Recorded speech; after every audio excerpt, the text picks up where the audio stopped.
మనం మార్కెట్లో చేసే బిగ్గెస్ట్ మిస్టేక్ చిన్న ప్రాఫిట్స్కి ఎగ్జిట్ అవ్వడం, పెద్ద లాసెస్ని హోల్డ్ చేయడం, అసలు రిస్క్ రివార్డ్ని మెయింటైన్ చేయకపోవడం. ఈరోజు మీకోసం బెస్ట్ రిస్క్ రివార్డ్ స్ట్రాటజీని ఎక్స్ప్లెయిన్ చేయాలనుకుంటున్నాను. Welcome to the Scalper YouTube channel. Hi అండి, గుడ్ ఈవినింగ్ ఎవ్రీవన్. మనం అందరూ నిఫ్టీలో కానీ, సెన్సెక్స్లో కానీ, ఫ్యూచర్స్ కానీ, ఆప్షన్స్ కానీ ట్రేడ్ చేస్తూ ఉంటాం. మనకున్న క్యాపిటల్ బట్టి మన ట్రేడింగ్ స్టైల్స్ ఆధారపడి ఉంటుంది. తక్కువ క్యాపిటల్ ఉన్నవాళ్ళు బయింగ్ చేస్తారు.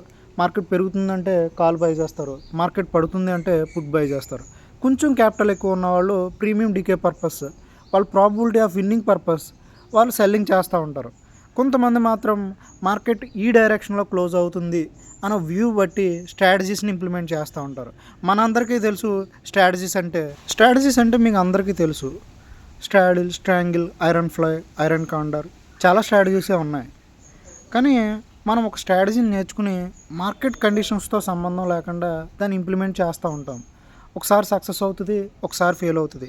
సక్సెస్ అయినప్పుడు దాన్ని మళ్ళీ ట్రై చేస్తాం, ఫెయిల్ అయినప్పుడు ఇది వర్కౌట్ అవుదని చెప్పి దాన్ని ఇగ్నోర్ చేస్తూ ఉంటాం. బట్ మనకి స్ట్రాటజీస్ విన్నింగ్ ప్రాబబిలిటీ పెరగాలంటే ప్రైస్ యాక్షన్ మీద కమాండ్ ఉండాలి.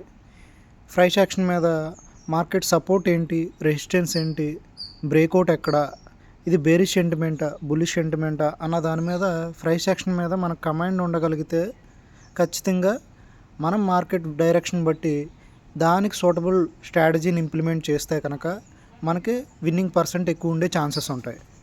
మనం ఈ ప్రైస్ యాక్షన్తో పాటు ఓపెన్ ఇంట్రెస్ట్ అనాలిసిస్ మీద నాలెడ్జ్ ఉంటే కనుక మనకి స్ట్రాటజీస్ విన్నింగ్ పర్సెంటేజ్ ఇంకా పెరుగుతుంది. ఓపెన్ ఇంట్రెస్ట్ అనాలిసిస్, కాల్స్ ఎక్కడ బుల్డ్ అయినవి, ఫుట్స్ ఎక్కడ బుల్డ్ అయినవి, మ్యాక్స్ పెయిన్ ఎక్కడ ఉంది, అండ్ ఓవరాల్గా మార్కెట్ ఏ రేంజ్లో call writers and put writers close చేద్దాం అనుకుంటున్నారు, షార్ట్ కవరింగ్ జరుగుతుందా, లాంగ్ అన్వైండింగ్ జరుగుతుందా, ఈ అన్నట్ల మీద మనకు నాలెడ్జ్ ఉండగలగాలి. అండ్ ఈ వీక్ మార్కెట్ కండిషన్స్ బట్టి ఒక మంచి స్ట్రాటజీని నేను ఎక్స్ప్లెయిన్ చేద్దాం అనుకుంటున్నా. ప్రెజెంట్ నిఫ్టీ కండిషన్స్ వస్తే రీసెంట్గా మార్కెట్స్ 26,350 లెవెల్స్ అంటే హాల్ టైమ్ హై రీచ్ అవ్వడం జరిగింది. అక్కడి నుంచి మార్కెట్ కరెక్షన్ అయ్యి 26,000 మేజర్ సపోర్ట్ బ్రేక్ అయింది, 25,800 మేజర్ సపోర్ట్ బ్రేక్ అయ్యి 25,700 కూడా రీసెంట్ ఫ్రైడే బ్రేక్ అయ్యి 25,683 లెవెల్స్ దగ్గర క్లోజ్ అయింది. ఈ కండిషన్ చూస్తే కంప్లీట్గా మార్కెట్ బేరిష్ సెంటిమెంట్లో ఉంది. అందువల్ల నేను బేరిష్ వ్యూలో ఒక మంచి రిస్క్ రివార్డ్తో మంచి స్ట్రాటజీని ఎక్స్ప్లెయిన్ చేద్దాం అనుకుంటున్నా. దీంతోపాటు మనం ఓపెన్ ఇంట్రెస్ట్ అనాలిసిస్ చూస్తే కాల్ రైటర్స్ కంప్లీట్గా 25,700, 25,800, 25,900 కాల్స్ని రైట్ చేశారు. అండ్ కాల్స్తో కంపేర్ చేస్తే పుట్ సైడ్ మనకి అంత హెవీగా పుట్ రైటర్స్ బిల్డ్ అయ్యలేదు. దీన్ని బట్టి మనం ప్రైస్ యాక్షన్ బట్టి ఒక మంచి రిస్క్ రివార్డ్ ఉన్న బేరిష్ స్ట్రాటజీని నేను ఎక్స్ప్లెయిన్ చేద్దాం అనుకుంటున్నా. ప్రజెంట్ 25,700 దగ్గర మార్కెట్ ఉంది. మనకి 25,700 మనం బ్రేక్ ఈవెన్ పెట్టుకుని డౌన్ సైడ్ ఒక స్ట్రాటజీని ప్లాన్ చేద్దాం. First of all 25,700 PE premium వచ్చేసి మనకి 73 రూపీస్ ఉంది. ఫర్ ఎగ్జాంపుల్ మనం ఆ 73 రూపీస్ని ఒక 3 లాట్స్తో బై చేద్దాం. ఈ బయ్యింగ్ అనాలిసిస్ చార్ట్ చూస్తే మనకి కంప్లీట్గా డౌన్ సైడ్ వస్తే ప్రాఫిట్ ఉంటుంది, అప్ సైడ్ ఉంటే కంప్లీట్గా లాస్ అవుతాం. దీనికి చిన్న హెడ్జ్ తీసుకుందాం. 25,600 పిఈ లెవెల్స్ని నేను సెల్లింగ్ చేస్తాను. అంటే 25,700 73 రూపీస్ ప్రీమియంలో 60% ప్రీమియం అంటే ఆల్మోస్ట్ 41 రూపీస్ ప్రీమియం ఉన్నదాన్ని నేను సెల్ చేస్తున్నాను. సెల్ చేస్తే చూడండి మనకి మార్కెట్ చార్ట్ వచ్చేసి ఇలా వచ్చింది. అండ్ డౌన్ సైడ్ వస్తే కంప్లీట్గా ప్రాఫిట్, అప్ సైడ్ రిస్క్ వచ్చేసి 6,000 రూపీస్ లెవెల్స్. అంటే మార్కెట్ అప్ సైడ్ మూవ్ అవుతే మనకి లాస్ వస్తుంది, డౌన్ సైడ్ మూవ్ అవుతే మనకి ప్రాఫిట్ వస్తుంది. ఇప్పుడు దీనిని ఇంకా అడ్జస్ట్ చేద్దాం అనుకుంటున్నా. 25,600 పిఈ మనకి 41 రూపీస్ ఉంది కదా, ఆ 41 రూపీస్లో 60% ప్రీమియంని నేను అగైన్ సెల్ చేద్దాం అనుకుంటున్నా. అంటే ఆల్మోస్ట్ ఈక్వల్ టు 24 రూపీస్. ఇప్పుడు దీంతో చార్ట్ చూడండి, అప్ సైడ్ వెళ్తే చాలా తక్కువ లాస్ వస్తుంది, బట్ డౌన్ సైడ్ ఒక రేంజ్లో క్లోజ్ అవుతే కనుక 18,000 ప్రాఫిట్ వస్తుంది.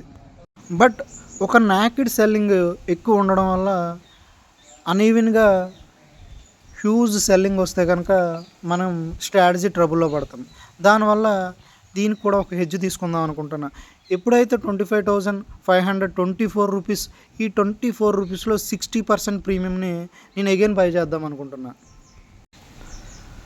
ఇప్పుడు ఈ చార్ట్ చూడండి, అప్ సైడ్ వచ్చేసి చాలా తక్కువ రిస్క్, 4,000 రూపీస్ మాత్రమే. బట్ డౌన్ సైడ్ 25,400 లెవెల్స్ దాకా మనకు 15,000 ప్రాఫిట్ వచ్చే అవకాశం ఉంది.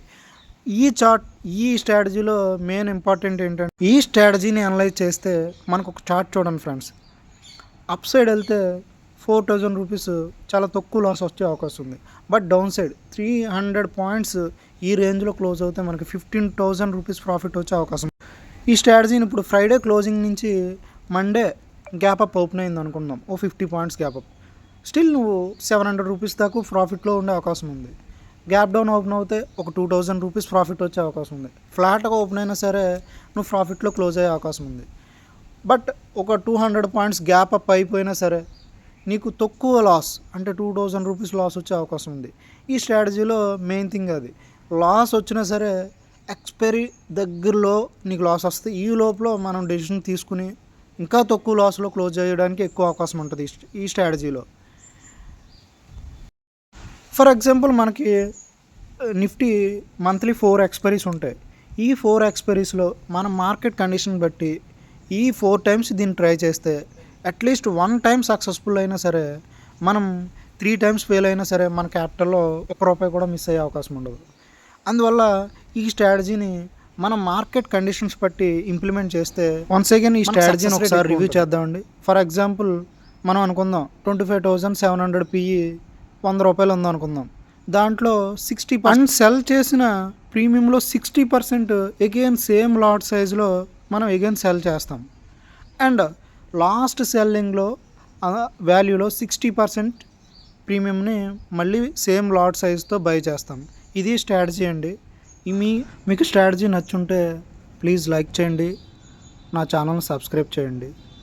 అండ్ ఇది ఓన్లీ ఎడ్యుకేషనల్ పర్పస్ అండి.